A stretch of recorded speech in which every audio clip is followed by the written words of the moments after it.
ఒకానొక గ్రామంలో అంట ఆ రైతులు బ్యాంకు దగ్గర సుమారు 200 మంది రైతులు బ్యాంకుల దగ్గర రుణాలు తీసుకొని వ్యవసాయం చేస్తూ ఉన్నారంట. సుమారు 3 సంవత్సరాలు వరుసగా వాతావరణం అనుకూలించక, తర్వాత ప్రకృతి వైపరీత్యాల వల్ల పంట చేతికొచ్చే పరిస్థితుల్లో ఏదో అనుకోని సంఘటనలు జరిగి పంట మొత్తము నష్టపోవడం జరిగి 3 సంవత్సరాల నుంచి బ్యాంకు రుణాన్ని చెల్లించలేని పక్షంలో బ్యాంక్ అంట రైతులకి నోటీసులు పంపించిందంట.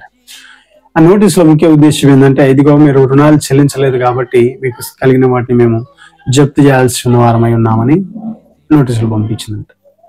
ఈ వార్త చుట్టుపక్కల గ్రామాలకు కూడా తెలిసింది. అందులో ఒక దూరంలో ఉన్నటువంటి ఒక పట్టణంలో ఉన్నటువంటి ఆ ధనికునికి తెలిసి ఆ బ్యాంక్ మేనేజర్ని కలిసి, అయ్యా మీకు పలానా ఊరు వాళ్ళు మీకు ఎంత డబ్బులు కట్టాలంటే బ్యాంక్ మేనేజర్ ఆ లెక్కలు చూసి చెప్పిన సుమారు 7 కోట్ల వరకు ఉంది 200 మంది రైతుల నుంచి. అంటే ఆయన చెప్పినాడంట ఆ ధనికుడు, నేను వారందరి ఆ అప్పులను నేను కట్టేస్తానని హామీ ఇచ్చినాడంట. మీకు ఎంత తొందరగా అయితే అంత తొందరగా నేను చెల్లిస్తా, వారికి ఇచ్చినటువంటి ఆ ఏదైతే ఉందో లీగల్ థింగ్స్ అన్నిటిని కూడా మీరు రిటర్న్ చేసుకోండి అంటే బ్యాంకు ఒప్పుకుందంట. తర్వాత ఆ ధనికుడు ఊర్లో సర్పంచ్కి చెప్పిండంట, అయ్యా మీ ఊరు వాళ్ళ అప్పులన్నీ కూడా నేను బ్యాంకుకు కట్టినా, కాబట్టి మీరు ఎవరైతే అప్పు ఉన్నారో ఆ మీ అప్పు పత్రాన్ని తీసుకొని పోయి బ్యాంక్ మేనేజర్కి చూపించి, ఇదిగో నా అప్పు ఇంత ఉంది, ఫలాని వ్యక్తి నా అప్పు చెల్లించినాడని మిమ్మల్ని మీరు ప్రూవ్ చేసుకుంటే మీ అప్పులు తీరిపోతాయి, మీ మీద ఎలాంటి శిక్ష ఉండదు అని చెప్పడం జరిగిందంట. అయితే అందులో చాలా మంది ఆ ఊర్లో నుంచి రైతులు వెళ్ళి బ్యాంక్ మేనేజర్ కాదు అప్పు లెటర్ చూపించి, మా అప్పుని ఫలానా వ్యక్తి కట్టినా అని చెప్పినాడు అంటే బ్యాంక్ మేనేజర్ కూడా ఒప్పుకొని మీ మీద ఎలాంటి శిక్ష లేదు అని వారి భూమి పత్రాలను ఇచ్చి పంపించిందంట.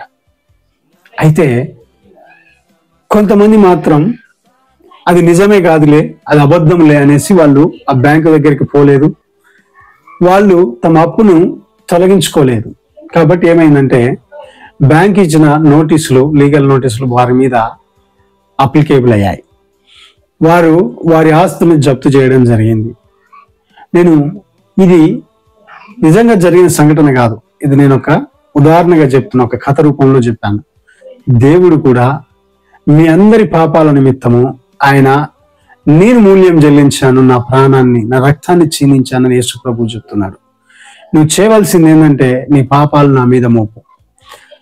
నా పాపాల కోసం యేసు ప్రభు చనిపోయాడని నమ్మి నీ జీవితాన్ని మారు మనసు కలిగి నువ్వు జీవిస్తే నీ పాపములు క్షమించబడతాయి, నీవే శిక్ష నీ మీదికి రాదు అని దేవుడు చెప్తున్నాడు. ఇదే స్వార్థ. దేవుడు లోకమును ప్రేమించి ఆయనే శిలువ మీద చనిపోయాడు మనుషుల పాపముల కొరకు. మనం ఎప్పుడైతే నా పాపాల కోసం యేసు ప్రభు చనిపోయాడని నమ్మి విశ్వసించి మనం మారు మనసు పొంది జీవిస్తామో మన పాపాలు క్షమించబడతాయి, మనకి మీదికి ఏ శిక్షా విధి రాదని దేవుని వాక్యం సెలవిస్తుంది.